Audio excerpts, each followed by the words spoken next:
Hey everyone, welcome back to the show. Today we are talking about two words that both involve money that is not yours. Both words are connected to borrowing and owing, but they describe different aspects of that financial relationship.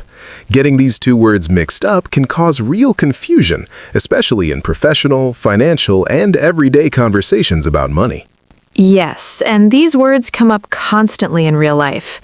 Discussing a mortgage, talking about student finances, reading the news about national economies. Loan and debt are everywhere, and understanding both of them clearly is genuinely useful. The two words today are loan and debt. Let us start with the core difference.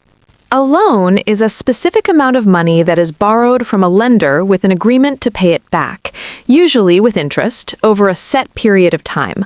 A loan is the arrangement and the money itself. A debt is the amount of money that is owed. It is what you still need to pay back. Debt is the obligation, the burden, the amount that remains unpaid. So, a loan is what you received and agreed to repay. Debt is what you currently owe. Think of it this way. When the bank gives you money to buy a house, that is a loan. The loan is the arrangement. The money you still owe the bank is your debt. A loan creates a debt. The loan is the beginning. The debt is what remains until you pay it all back. When you have completely paid back the loan, the debt is gone. The loan existed, but the debt no longer does. That relationship between the two words is really helpful to understand. Let me put it simply. The bank gives you a loan. You have a debt until you pay it back. Now let us go deep into loan. Loan, as a noun, means a sum of money lent to someone. She took out a loan to buy a car. He applied for a loan from the bank. The loan had a fixed interest rate of 5%. They offered us a loan of £10,000. A loan always involves three elements: a lender who gives the money, a borrower who receives it, and an agreement about how and when it will be repaid. And loan can also refer to something other than money that is temporarily given with the expectation of return. The museum displayed the painting on loan from a private collection. The tools were on loan from a neighbor. In these cases, loan means something temporarily given and expected back. On loan is a very common and useful phrase. It means temporarily being used by someone else with the expectation of return. The player is on loan to another club for the season. The book is on loan from the library. There are many types of loans in the financial world. A bank loan is money borrowed from a bank. A mortgage is a loan specifically for buying property. A student loan is money borrowed to pay for education. A personal loan is money borrowed for personal use. A car loan is borrowed specifically to purchase a vehicle. And loan can also be used as a verb, although this is more common in American English. She loaned him her car. He loaned $20 to a friend. In British English, the verb lend is more commonly used. She lent him her car. But loaned is heard and understood everywhere. Now, let us go deep into debt. Debt is the amount of money that is owed to someone. It is the obligation that exists until the money is fully repaid. She has a debt of £5,000. He is drowning in debt. They managed to pay off all their debt over 10 years. Debt can be singular, referring to one specific amount owed, or it can refer to the general state of owing money. I'm in debt means I owe money to someone or to multiple people. And notice that the B in debt is silent. Many learners mispronounce it. Debt is pronounced debt, not debt with the B sound. Debt. This is one of those irregular English spellings where a letter is there historically but not pronounced. That is really important to mention. Debt, not debt. The B is completely silent. Debt, debt. Same with the word doubt. The B in doubt is also silent. Doubt, not daubed. Now let us talk about the important uses of debt. The first is the simple financial meaning, an amount of money owed. He paid off his credit card debt. The national debt of a country is the total amount the government owes. The second use is describing a state of owing money. To be in debt means to owe money. To get into debt means to start owing money. To get out of debt means to stop owing money and repay what you owe. To pay off a debt means to fully repay it.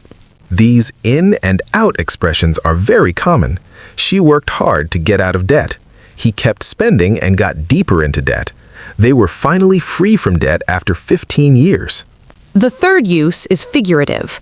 A debt of gratitude means you feel deeply thankful for something someone did for you, as if you owe them something for their kindness.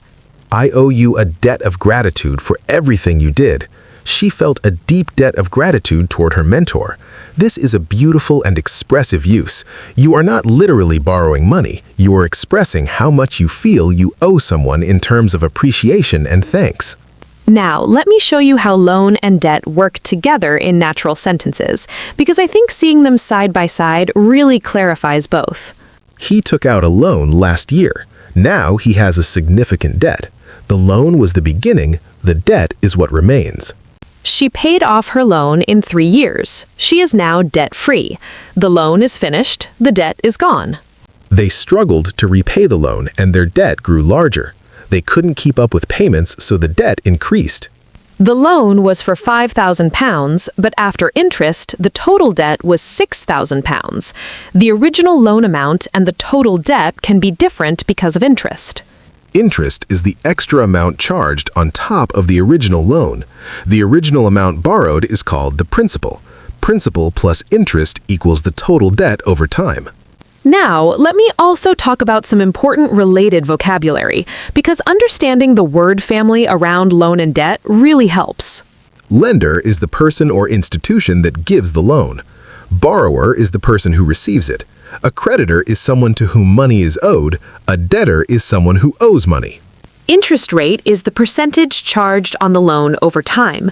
Repayment is the act of paying back. Installment is one of the regular payments made. Balance is the remaining amount still owed. Collateral is something you offer as security when taking a loan. If you can't repay the loan, the lender can take the collateral. A guarantee is a promise to repay if the borrower cannot. Insolvent means unable to pay your debts.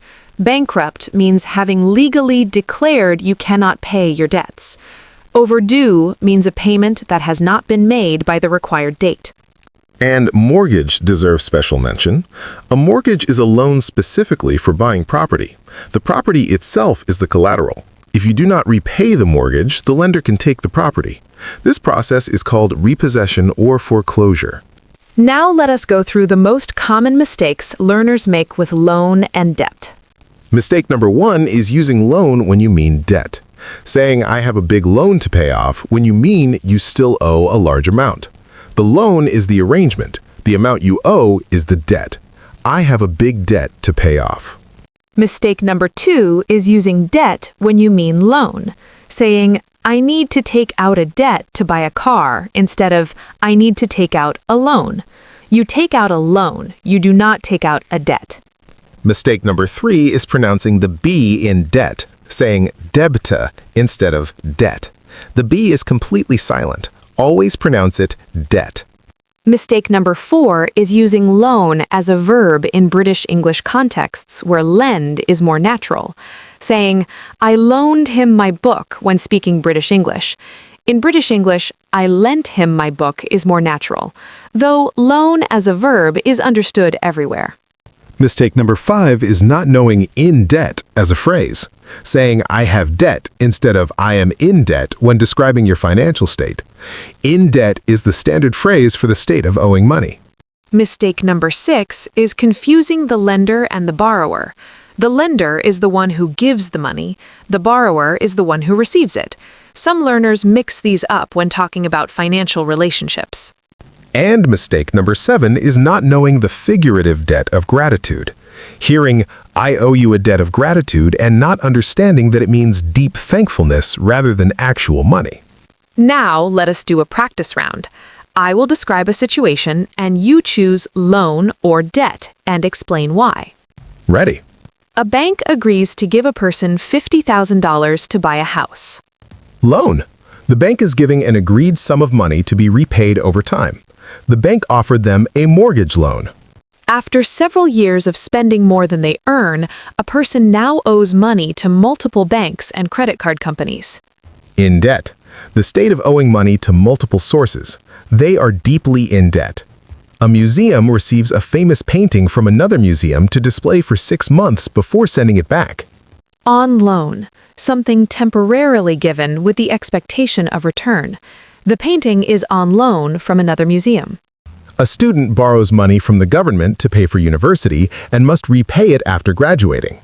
Student loan, a specific type of loan for educational costs. She took out a student loan. A friend feels deeply grateful to someone who helped them through a very difficult time and feels they can never repay that kindness. Debt of gratitude, the figurative use for deep thankfulness. She told him she owed him a debt of gratitude. A person has been paying off what they borrowed for 5 years, and now the amount they still owe is fully cleared. Debt-free, or paid off their debt. The debt is gone. They are now debt-free. A country owes trillions of dollars to other countries and international institutions. National debt, the total amount a country owes. The country has an enormous national debt. A company wants to borrow money from a bank to expand its operations. Loan. The company wants to take out a loan to fund expansion. Every answer was right and well explained every time. And I hope listeners were following the guiding question throughout. Is this the arrangement or the money received? Loan. Is this the amount still owed or the state of owing? Debt. The arrangement and the money given equals loan. The amount owed and the obligation equals debt. Those two ideas will guide you accurately every time. Now, let me close with something that I think will help everyone feel confident and settled with these words. Please. Loan and debt are words that are deeply connected to real-life decisions. Buying a home, paying for education, starting a business, managing daily finances. Understanding these words clearly helps you participate in important conversations about your own financial life. And beyond the practical side, knowing these words precisely helps you understand the news, financial documents, and professional conversations. When you understand loan and debt, you understand a significant part of how the modern world works. Language about money is some of the most important and most practical language there is, and you now have 2 key words in that vocabulary working for you clearly and correctly. Thank you so much for being here today. We hope loan and debt feel completely clear and that you feel genuinely ready to use both of them confidently in any situation. Keep going, and we will see you in the next episode.